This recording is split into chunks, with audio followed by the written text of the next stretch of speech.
Welcome back, dear friends. Once again, it is I, the Vollock, coming to you almost alive from the very bottom of Rocky Top with another instant reaction video. Well, instant-ish. Didn't really get around to this last night. So, in a word, my reaction to the game. Woo!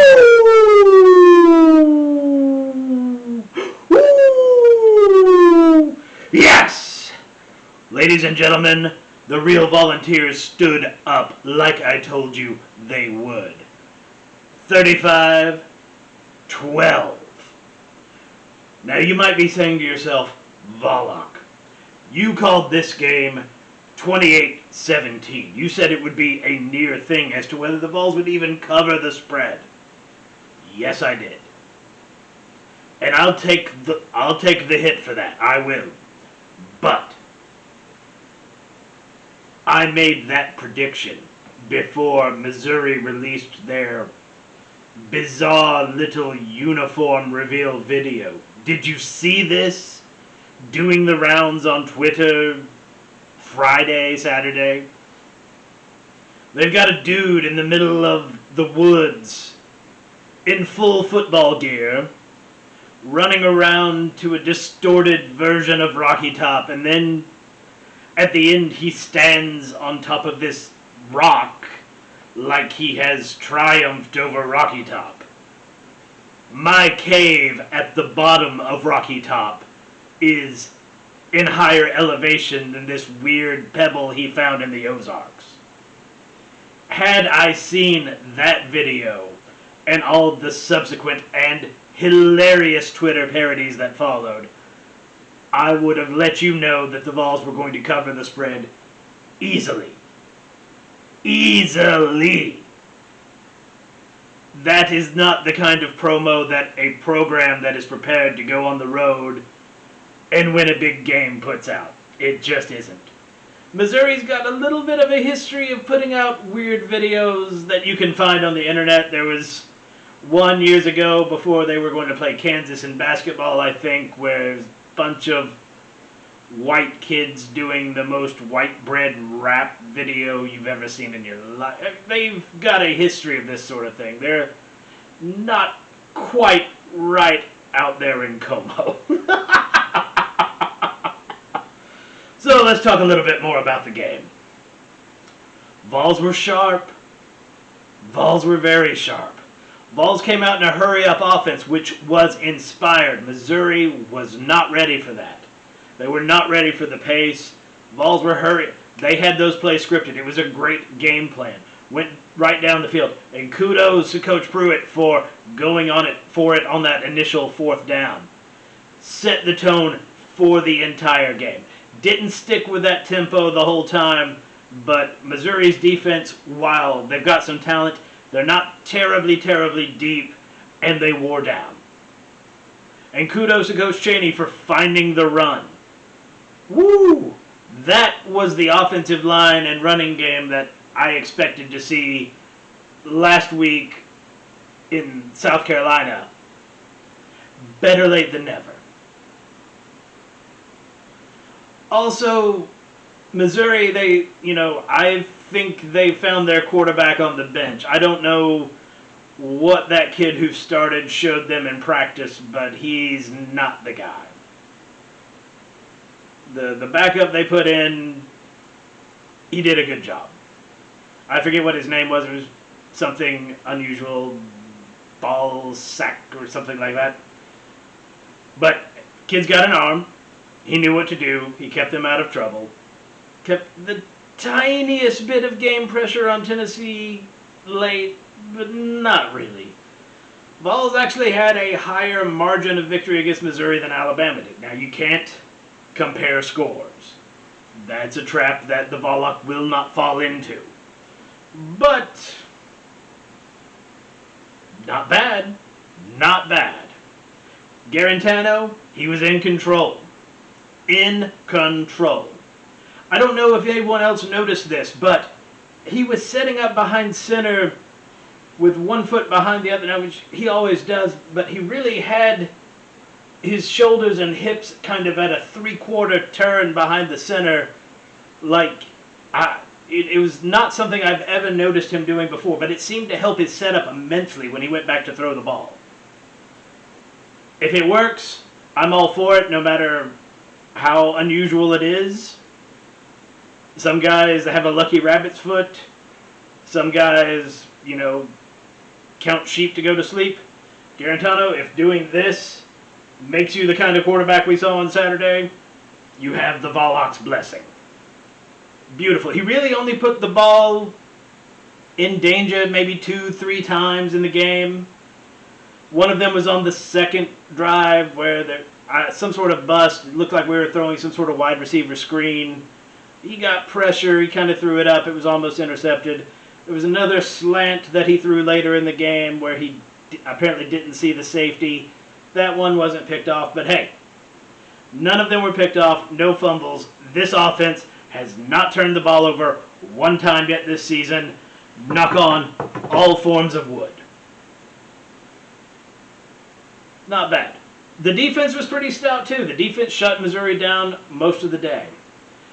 I was a little disappointed that we didn't get more pressure, there wasn't more penetration, but Missouri is a team that does a lot of misdirection, there's a lot of eye candy, and the linebackers did a good job of staying at home against that sort of running attack. That being said, there were some busts in the secondary. There were some receivers who got behind the DBs, got behind the safeties. Some big chunk plays that they gave up to Missouri. Got to clean that up before we go down to Georgia. Now, again, there will be plenty of time to talk about Georgia this week, but we are celebrating the most dominant win that we've had in a while, especially in the SEC. I would say this is the most thoroughly Tennessee has come out and dominated a conference opponent at home since maybe Kentucky 2018. All phases of the game. It was really a return to form. This is what I remember from years ago. The Vols come out. There were 2 or 3 teams in the conference that you could count on to give Tennessee trouble, but the rest of them, Tennessee had more talent, they had better coaching, and it wasn't if they would win, it was by how much. And this felt more like that kind of game. Like Tennessee wasn't quite where Tennessee could name its score, but it was a pretty nice win. It was relaxing. It was very relaxing. It's early in the day. So let's talk about, I was there. Let's talk about a few things that I liked and didn't really care for about the quarantine game experience. First of all, I liked the space. Woo! I haven't had that much space to stretch out in Neyland Stadium since Dooley was the coach. It was nice. It was nice. I'm going to be a little sad when everybody gets to come back and you're kind of stacked on 3 laps deep and that sort of thing. But it was nice. It was nice. Did not like the crowd noise that they were pumping in. I assume in the name of fairness you have to do this, but the crowd noise played the entire time, no matter who had the ball.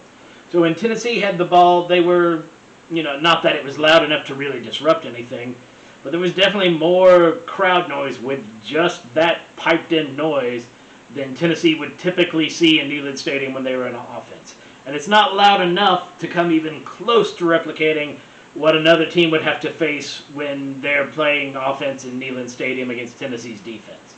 Just not even close. The crowd was into it. The crowd did as much as they could. But at the end of the day, there were 20, maybe 25,000 people there. Social distancing, wearing masks. They did what they could, but, it's just a simple numbers game. 20,000 cannot make the same noise as 102. You just can't. But they were into it. They cheered the Vols on. It was nice. Liked what the band did. The whole band was there. Played their songs. They played through the whole pregame show, even though they couldn't be out on the field marching. That was fun. That was good. A little taste of the normal. I don't know that the UT students were social distancing like they should, but unless you're going to do like SMU did and throw them out of the game, there's not much you can do about that. I also liked the lack of traffic. Oh my goodness. Got a parking pass a little closer than normal this year. In and out, no traffic, no problems. Was in front of the television watching more football within an hour of the end of the game. And the Vollock's Cave is not all that close to Neyland Stadium. It was very nice. Traffic flow worked well. It was very good. So let's talk about some of those other games that I got to watch. Didn't really get to watch South Carolina and Florida, although South Carolina hung in there a little better than I thought they would. But again, Florida still kind of looks like the cream of the SEC East. We'll see them at the tail end of this thing. A lot can happen between now and then. So with South Carolina, I think Muschamp is probably in a little trouble. This might be, unless because of cash flow and other issues, South Carolina is just not in a position to let him go this year. This is probably his swan song in Columbia. Moving on to Alabama and A&M. Alabama dominated. A team that struggled with Vandy last week, although they did look much improved, not going to threaten Alabama. Just not going to do it. Not going to happen. LSU and Vandy, same kind of thing. LSU was hurting a little bit from the defeat at the hands of Mississippi State last week. But Vandy was no threat, and they took out some frustrations on Vandy a little bit, I think. Now to the games that were a bit more interesting. Ole Miss upsets Kentucky. I guess technically it's an upset, although I am not buying this Kentucky team with the ranking that they had. But Ole Miss, great offensive football team right now, very suspect on defense. Kentucky, great rushing offensive team, but despite getting a quarterback this year, not having to play a wide receiver, they're not that much more proficient at throwing the football than they were a year ago. They hung with Ole Miss, but in the end it was a missed extra point in overtime that was the difference of you. And that's what I want. I want a hurting, demoralized, packing it in Kentucky team coming into Neyland Stadium here in 2 weeks. So, big ups on that one. Mississippi State and Arkansas. I think I said this last week. I'm glad that Mike Leach is in the SEC, but I'm glad he's not in Knoxville.